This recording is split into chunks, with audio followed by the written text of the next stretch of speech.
Kelompok Tani Yante, Desa Elaar, Kecamatan Kei Kecil bersama Dinas Pertanian Kabupaten Maluku Tenggara, Kamis 18 April 2024 menggelar panen jagung di lahan seluas 1 hektar.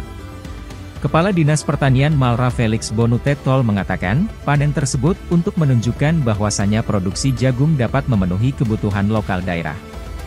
Tujuan digelar panen raya untuk dapat menghasilkan produksi jagung dalam jumlah besar di Ohoela Arlet, serta mampu meningkatkan produksi petani untuk budidaya jagung.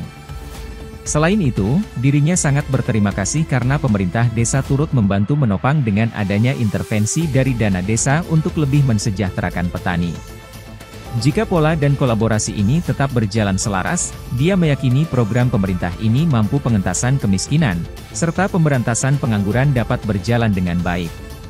Selain itu, kelompok tani juga dapat memenuhi kebutuhan jagung lokal dan nasional, serta meningkatkan pendapatan ekonomi bagi kelompok tani dan anggotanya. Dia berharap, ke depan target pendapatan masyarakat dengan hitungan dan skala ekonomi baik dapat mencapai 7 juta rupiah per bulan.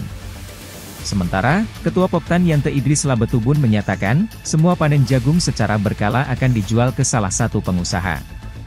Selain itu lanjutnya, masyarakat juga menghasilkan produk olahan jagung berkat mesin bantuan dari Dinas Pertanian Malra.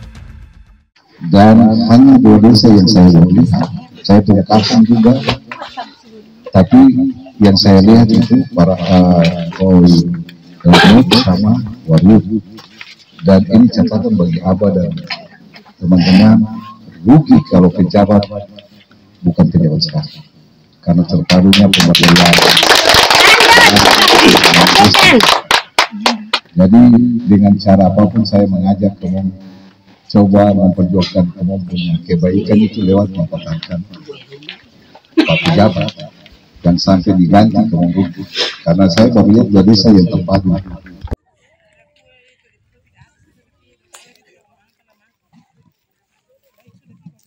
Download Tribun X sekarang, menghadirkan lokal menjadi Indonesia.